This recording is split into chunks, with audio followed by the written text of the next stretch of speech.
the giant from Kazakhstan, trying to make the semifinal in Dubai.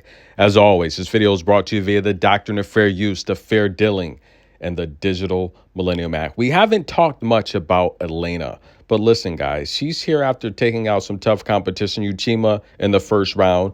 Paula Badosa, she'd go 3 sets with. She would save 4 match points. And now taking on someone she's familiar with. These two ladies have played twice coming into this third matchup. Both matches, you could literally decide by one mistake or two. That's right, guys. Of the previous 2 matches they've played, 3 of those sets, 3 of the 5 sets went to a tiebreak. And we would get a tiebreak here as well, ladies and gentlemen. Big game, Sofia Kenin, just looking stellar last time out. She took out Jasmine Polini, the defending champion. She would serve up a bagel.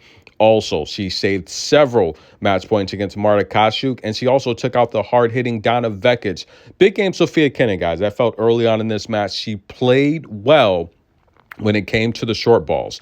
She really had Elena Rybakina pinned behind the baseline and just mixing in the short balls. A lot of opportunities to win points without Elena Rybakina just displaying that amazing forehand. And I felt that would have been a key for Sofia Kenin to continue to exploit. But it's so tough when Rybakina is continuing to just back you up behind the baseline. She makes it very, very tough to get into these rallies. However, ladies and gentlemen, if we take a look at Elena Rybakina's new coach, good friends with Stefanos, that's right, David Sanguidi, in my personal opinion, I think it's a way to have Stefanos on the court without being on the court. Now, Stefanos and David, they're really good friends. We know that, right? I think it's a way to kind of hear his voice and strategy without him being able to be there until the WTA concludes their investigation on what's going on. I don't know. We're not going to talk about that. But back to the match, ladies and gentlemen. Just like that, the big 3 is out, and Elena Rybakina is flirting with another title, guys. The first set, she actually dominated the first set, and her serve is back.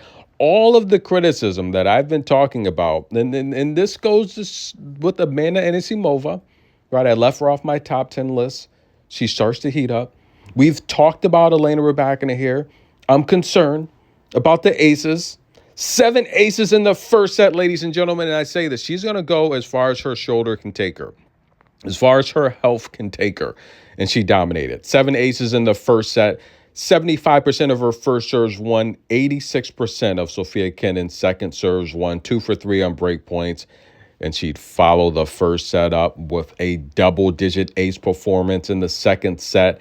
10 aces, 17 aces overall on the match. Again, I felt Sofia Kenin, she needed to go to the short ball. She had the opportunity to rally with Elena Rybakina. Well, when her forehand is hitting, it's like throwing a pebble into the ocean. You can't miss. And she was just hitting some crazy winners in this match. Sofia Kenin was very frustrated. She did have an opportunity, again, forcing another tiebreak. This is the 4th tiebreak they've played in 3 matches. Another grueling match, but Elena Rybakina too good, and I felt it was her serve. If she's serving like this, Elena Rybakina, she's going to be tough to beat. Now, coming into this tournament, she's averaged 4 aces on the season.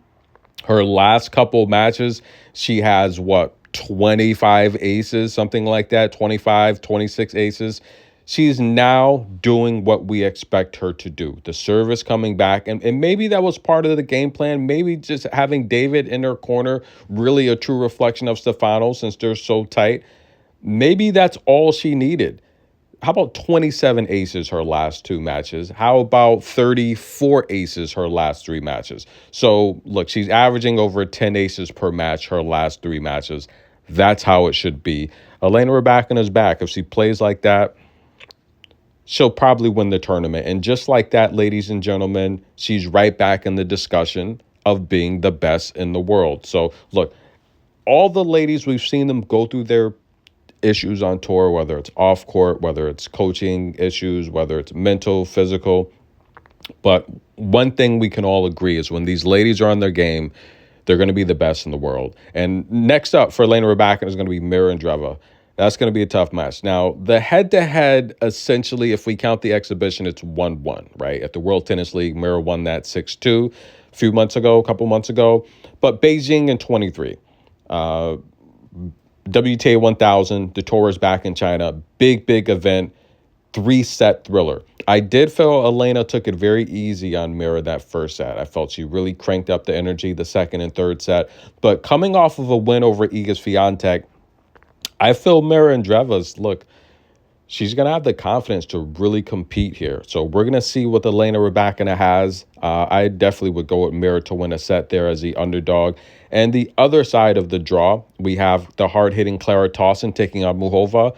I think Muchova's going to have too much variety, just too much. She's going to have too much for Clara Tauson. I think she's going to work her physically, and we could see Clara Tauson possibly break in that match. So I like Muchova in the final. Who will she take on? Will it be Andreeva or Rybakina? Comment below, guys. Tennis in a Minute. We'll be back.